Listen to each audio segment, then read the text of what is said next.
The Consulting Success podcast is powered by the Clarity Coaching Program. If you'd like to work directly with the Consulting Success team and receive personal coaching and support to optimize and grow your consulting business, marketing, and revenue, visit consultingsuccess.com to find out more and apply. Welcome to the Consulting Success Podcast. I'm your host, Michael Zapersky. In this podcast, we'll dive deep into the world of elite consultants, where you'll learn the strategies, tactics, and mindset to grow a highly profitable and successful consulting business. All right. Well, hey, everyone. It's Michael Zapersky, and today I'm here with Cameron Herold. Cameron, welcome. Hey, Michael. Thanks for having me. So, Cameron, you're a top-rated international speaker, author of multiple books. You're the founder of the CO Alliance by age 21. Correct me if I'm wrong on this, but I believe this is accurate. You had 14 employees by age of 21. By 35, you'd helped build two $100 million companies, and you were a key mastermind behind the 100 Junks growth from 2 million to, I believe, 106 million revenue in about 6 years. Is that correct? That's all true, yeah. Okay. Let's talk about, I want to hit on a little bit of, your time at 100 Got Junk and kind of what you did there, because it's such a monumental success story in the industry. And I think there are some lessons in there, even for the independent consultant or small consulting firm owner. But before we do that, take me back to when you left, when you decided to leave that company. I mean, that was, I'm sure, part of your life and everything, your mind for so long. What was it like when you left to kind of start your own business? Why did you leave? And let's just get into some challenges, or just really wondering, like, what was it like to leave from that corporate world into starting your own thing? It was brutal. I was fired by my best friend. Most people never ask the question. I'm very public about it. Brian and I are still good friends to this day. We took a good couple of years to get through that transition, but I was the guy to take us from the 2 million to 100 million, from 2 million to 106 million, from 14 employees to 3,100, and 12 cities to 330 cities.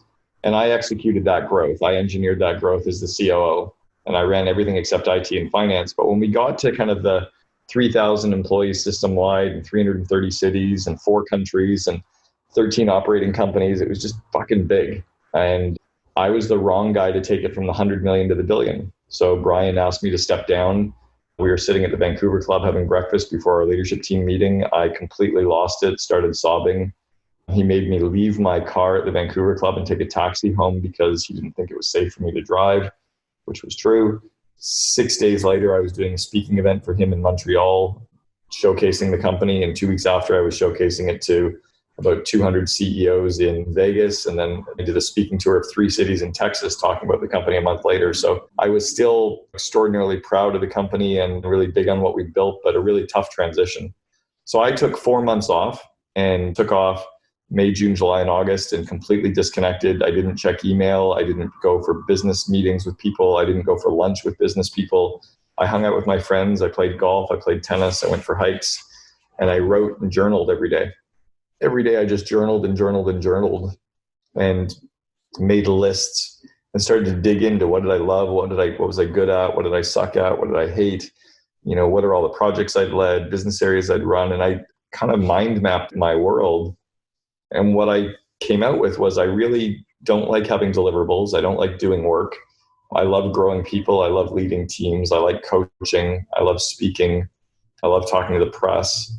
But a lot of the other stuff I might be good at, I don't get energy from. So I designed a business around the things that I loved and the things I'm good at.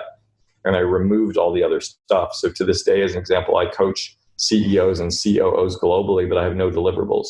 We only meet over video. I don't go in person. If they want me in person, I charge a ton. Over video, I don't show up with any prep. We just talk, and I work through their issues with them over the call, and I give them the deliverables. I love doing speaking events. It becomes my top of funnel. Every time I stand on a stage or I do a Zoom call, I get clients from it.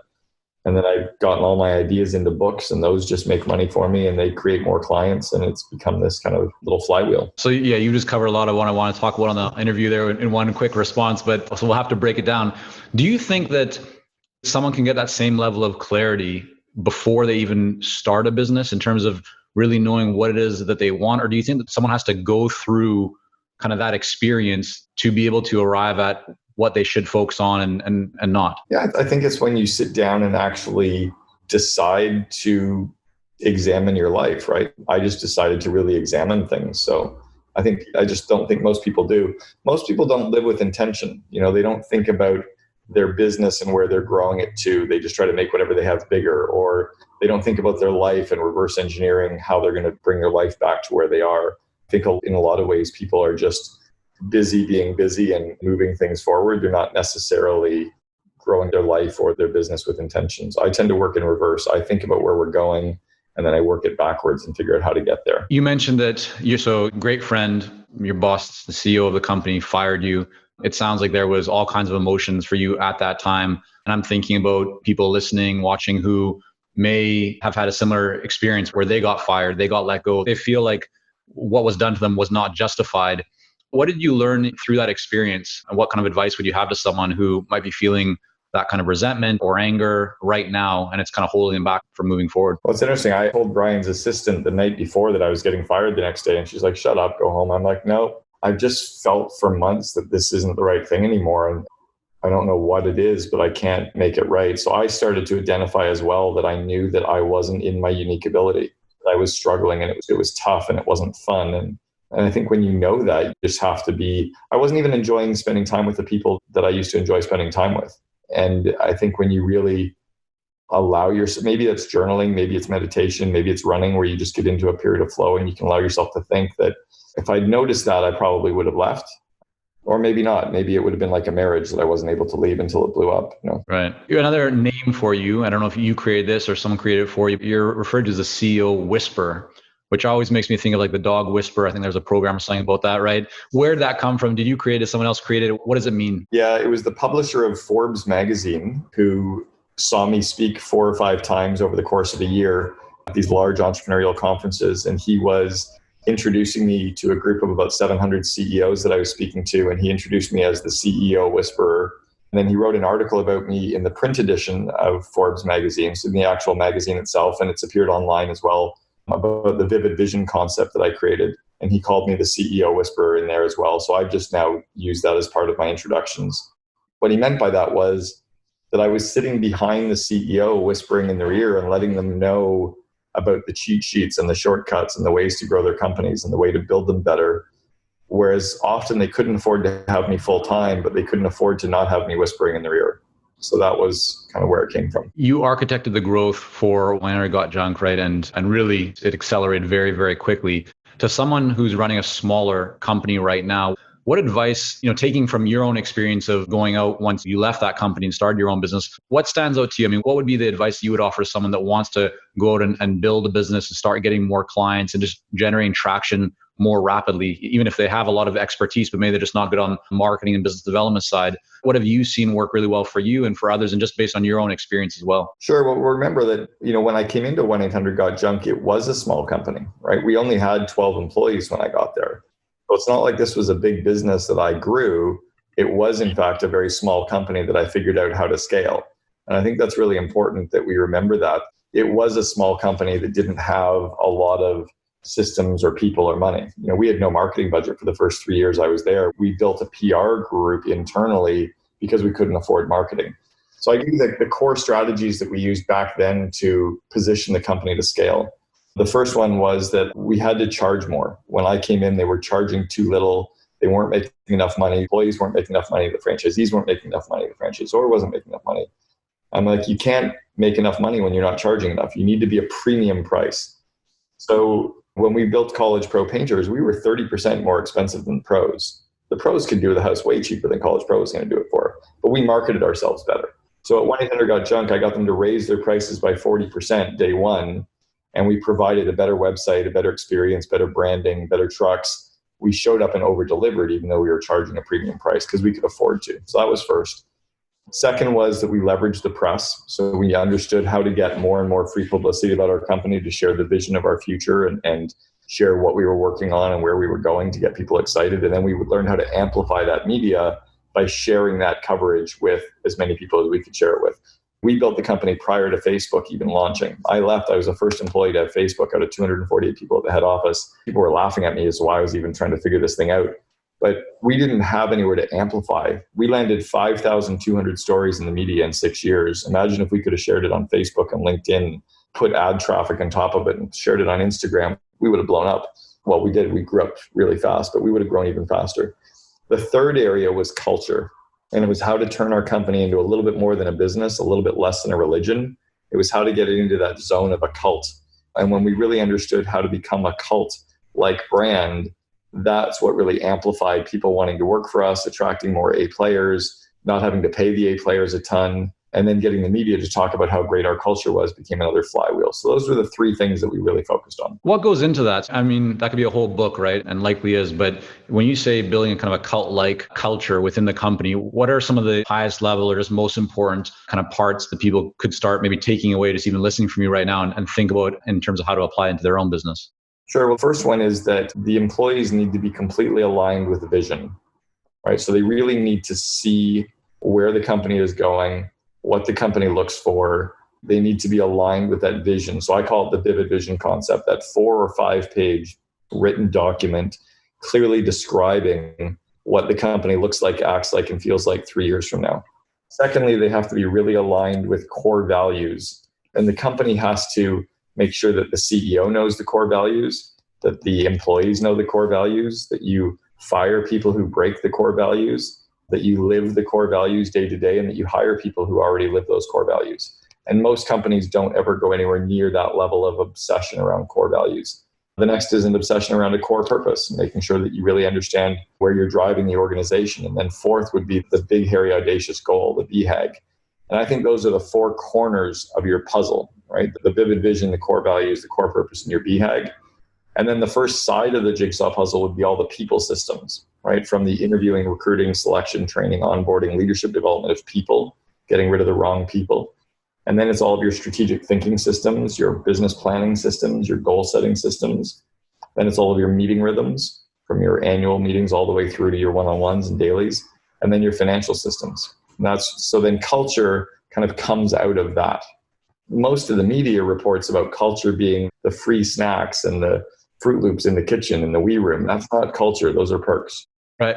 I'd love for you to speak to him because I can imagine people listening to this right now going, okay, well, that sounds really great, but I'm a smaller company. We only have 3 employees or 4 employees, whatever. It doesn't matter the exact number, but how applicable, is there a threshold or a number of employees where using that approach and that structure and that thought process becomes relevant and meaningful? Like, shouldn't someone with less than X number of employees not even think about those things right now?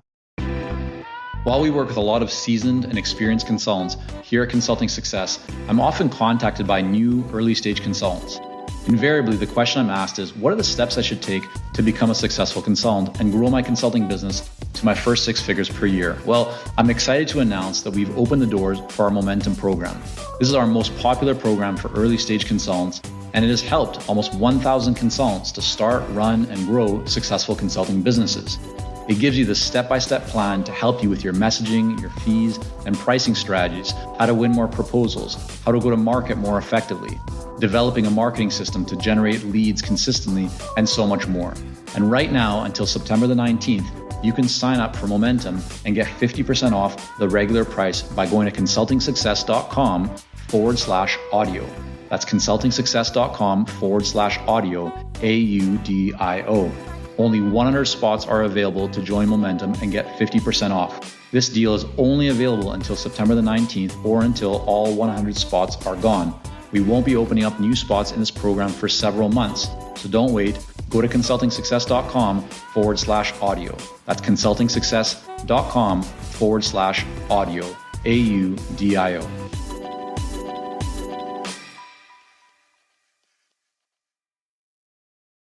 No, I think if you're a company with employees, those are the things you need to think about, right? If you're a company of 1, yeah, you can probably get away without it because there's nothing to, you already are who you are and you're not trying to align or inspire. You're just working. But yeah, I think if you're more than a company of 1, then you need to be obsessing about that stuff for sure.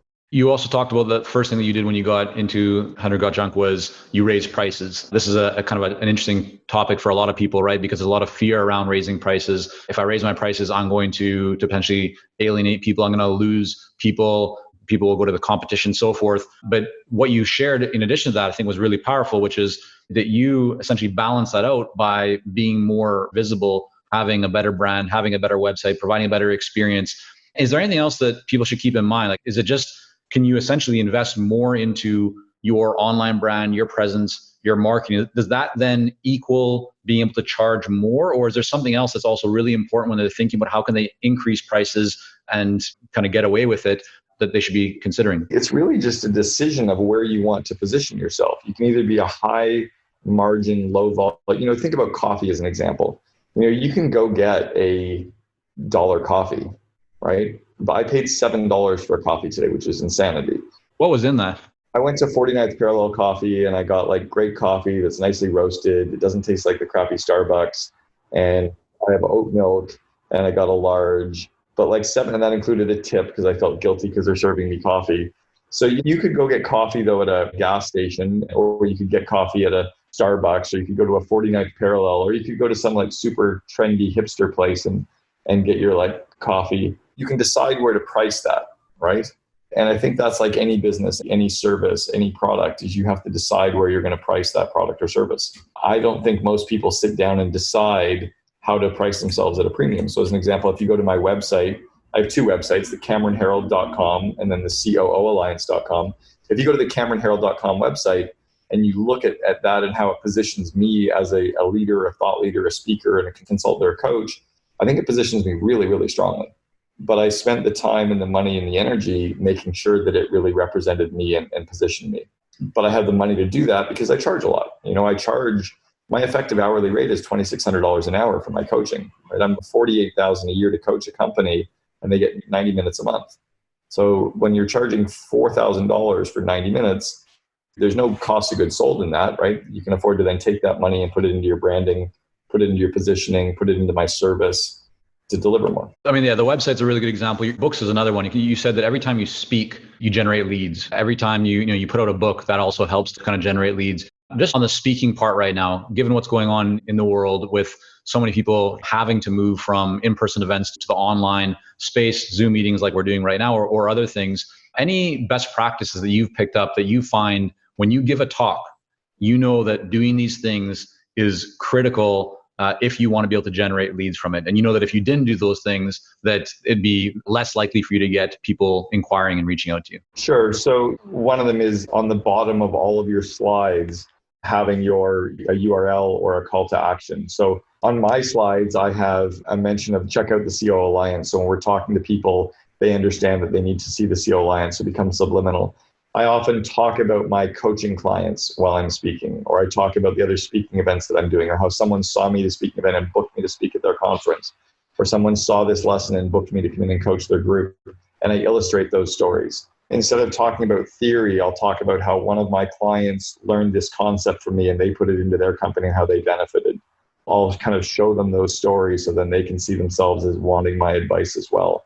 I mentioned things like, I kind of OG shucks my books into the conversation, where I mentioned that I wrote a book called Meetings Suck because, one of my coaching clients, Bobby Harris, who I've coached for 6 years, I coached him from 40 employees up to 700. And one day when they were around 200 employees, he was saying all their meetings suck. And I talked to him about it and we realized his meetings didn't suck. They sucked at running meetings. So I wrote a book called Meetings Suck so that everybody would buy a copy for every employee at every company. So I tell that story. And then all of a sudden you can see people like hopping on Amazon to go and buy the book and tell all their people about the book. I love that. You're very intentional, right? As you said at the beginning with everything that you do. You don't just write a book or put out a slide. It's like you're really thinking through what you want people to do as a result of that. Well, so I understand my core purpose. My core purpose is helping entrepreneurs make their dreams happen.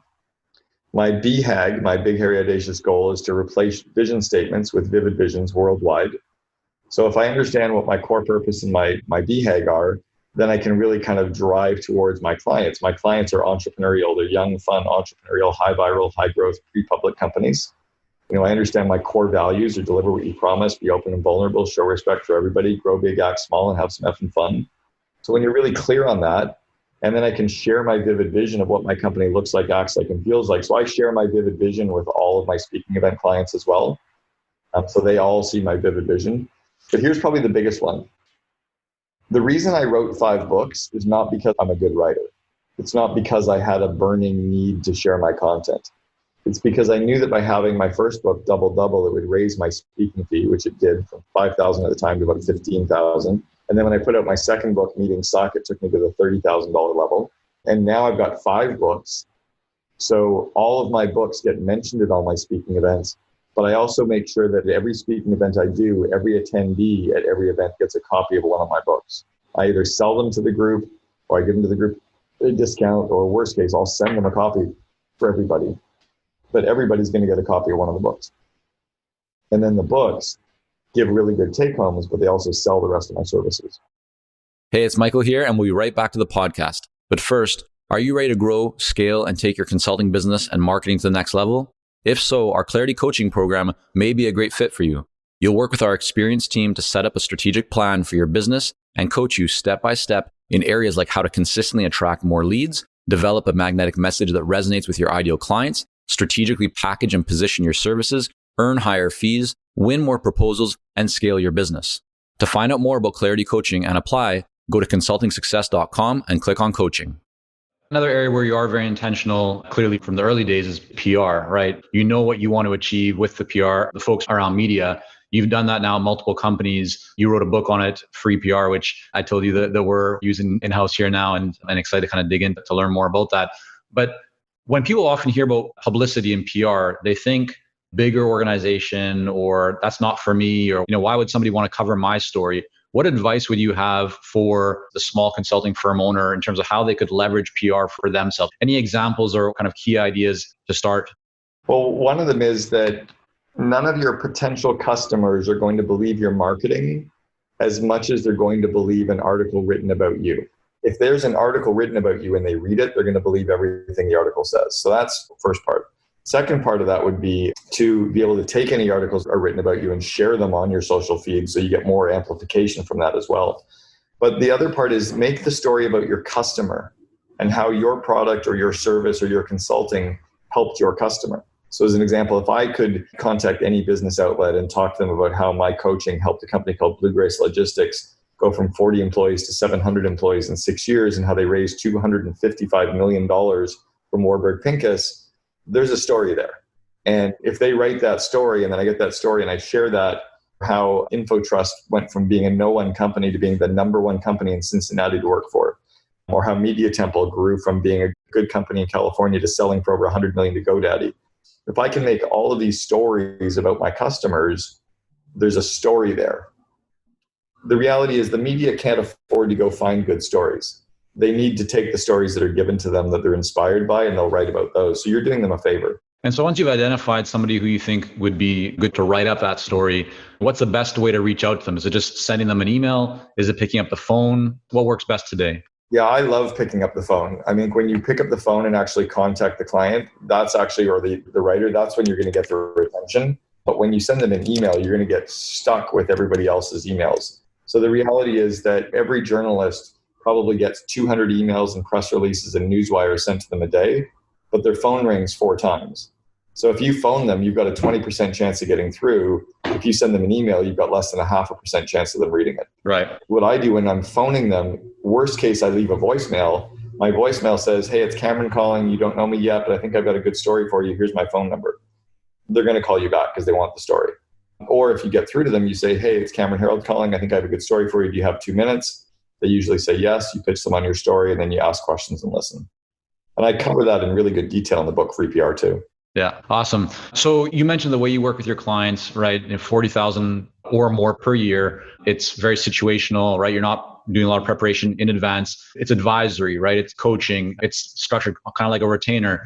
A lot of consultants want to get more into that, right? What we kind of call like the pay for access retainer as opposed to pay for work. You're not doing the work, right? They're paying for access to you. What are the best practices in terms of that you found in terms of setting that up and being able to justify why someone would want to just pay to access you as opposed to having you do the work for them?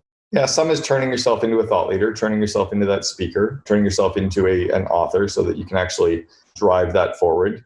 And then some of it as well is just saying no to the deliverables, right? No, I don't do that. This is what I do, right? I'm not going to give you a fish. I'm going to teach you how to fish. I'm not going to give you your plan. I'm going to teach you how to write your own plans. And then, just kind of positioning yourself as that thought leader and the fact that, no, I don't do work. I'm going to teach you how to do the work. Another area you've been very intentional with is your pricing. So you clearly have the 1-year engagement. People pay 50% up front. The remainder is billed monthly. Why do you structure it that way? Specifically 50% up front and then the remainder on a monthly basis? I learned that over the years that at the 6-month mark, clients can tend to get a little overwhelmed. They've got enough ideas, but they don't have time to put it all in place. So they always want to go on pause. I'm like, no, we're not pausing. That wasn't part of my plan. So what I decided to do was just lock them in for a year, prove to them that they're getting value in the year, and then put them on monthly afterwards. But the way to lock them in for the year is get half of that up front. And I found a number that was high enough that really worked, but low enough that it was a no-brainer for my client size. So my clients need to do about 5 million in revenue. So a $50,000 decision should be a no-brainer. If they're humming and hawing over 50 grand, I'm the wrong guy, right?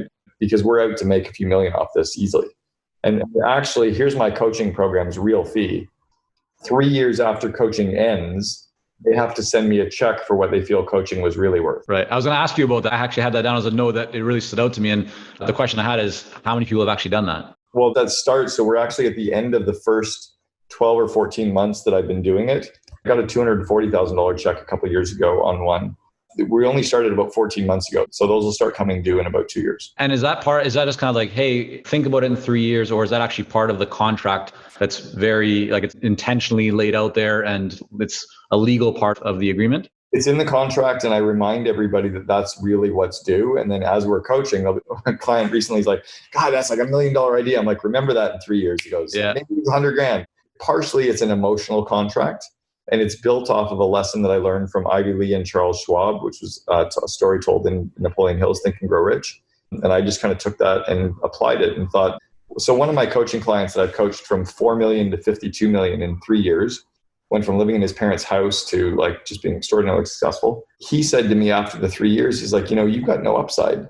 Like, I just paid you my money every year, but he goes, I went from a $4 million valuation to a $52 million valuation, and you had none of that upside.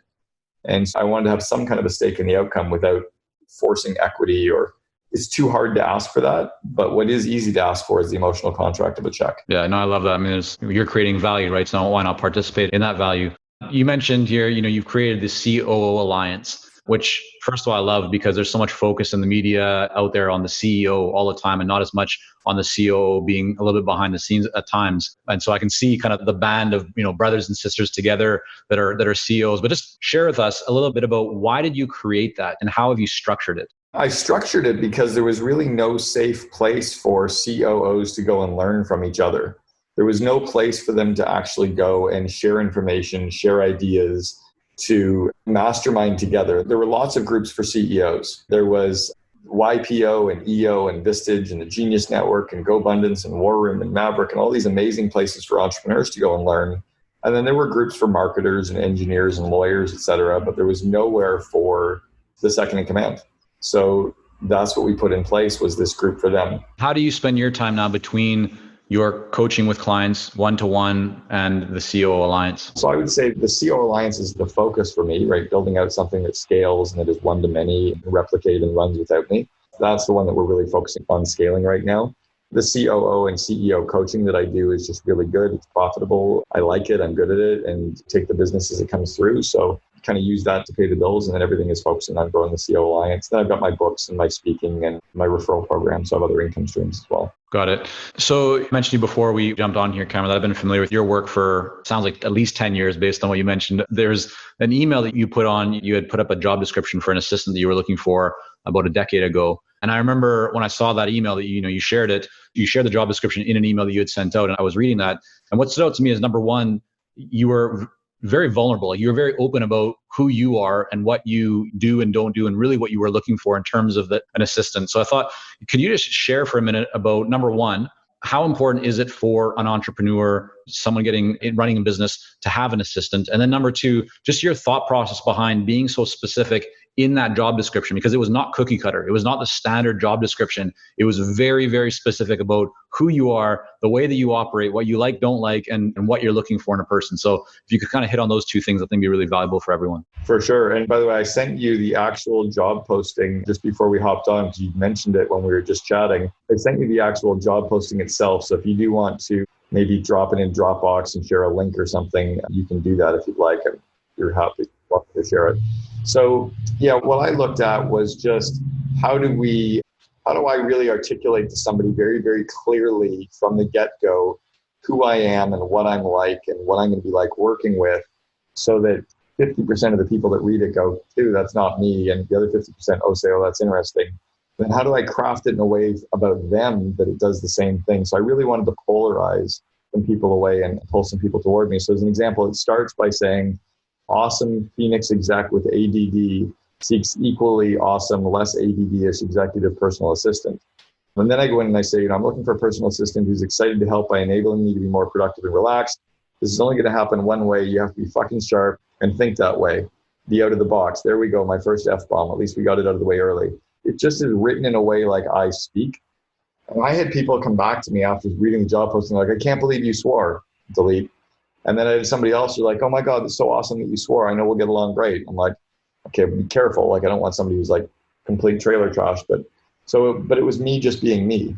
And that is how I think all companies need to be. They need to be themselves, and then they'll attract that right culture. But if you try to be everything, then you become very beige. Does that then tie into, your desire, just the need to have an assistant? Like right now, you write, you speak, you coach, you run your alliance. I'm interested in like how you structure your day. But first, in terms of the importance of having an assistant, I know a lot of people early on go, no, I'll just do it myself. I don't want to put out the money for it. I can do it faster than bringing someone else on. What's been your experience about the value of having a system that can work on a whole bunch of things that just come up day to day? Oh, immeasurable. There's an old saying that if you don't have an assistant, you are one. And I think for me, that's just played out equally true. Like while we've been chatting, I went back to my EA and asked her a couple of quick questions that were urgent that we needed to do. So she's doing work in the background for me. She handles my schedule. She books me in for flights. She does research. She organizes personal stuff for me. It's amazing the amount of work that an EA can do. So what I've tried to do is look at what's my effective hourly rate. So if I coach at $2,600 an hour, anything that I would pay someone less than $2,000 an hour to do, I should be doing, right? So really it's like $100 tasks, I'll outsource, $50 an hour tasks, I'll outsource, $20, I'll outsource. You outsource everything except genius so that all you do is the stuff you're good at and the stuff you get energized from. So like as an example, for me today, I did a coaching call. I did a setup call for a speaking event. I was interviewed on a podcast. I interviewed someone on my podcast. Now I'm on your podcast. And then I have 2 coaching calls with my team and then I'm done. That's pretty solid. Tomorrow, my day is coaching the client, podcast interview, meeting with my marketing team, and then I'm done at 12 and getting a massage at 1. And that's my Wednesday, right? So when you really delegate everything except genius, it frees up your time, it frees up your bandwidth, it frees up some of your cycle time. Yeah, good stuff. So Cameron, I want to make sure that people can learn more about your work, your books, your writings. You've got some great case studies as well on your website. You mentioned 2 websites, but if you could just kind of share them again with everyone so that they can be sure to check them out. Sure. All of my books are available on Amazon, Audible, and iTunes. And then we've also have the Second in Command podcast that people should check out, where everyone interviews the entrepreneur. We interview just the second in commands of these companies. So we have the CEO of Shopify, CEO of Got Junk, CEO of the Cleveland Indians, etc. So that's a cool one to check out. My main website is CameronHerold.com, and it's HEROLD, or the COOalliance.com as well. Awesome. We're going to make sure to link all that up here. And Cameron, again, thanks so much. Real honor to have you on here today. And I love that just you've shared so much wisdom and ideas with people. I'm excited for them to check out more of your work and learn from what you've accomplished. Well, thanks, Michael. Appreciate you having me on. Thank you for joining us on this episode of the Consulting Success Podcast. For more episodes and to subscribe, rate, and leave a review, head on over to iTunes. And if you'd like to develop consistent lead flow and a highly profitable consulting business, learn more about our coaching programs at consultingsuccess.com.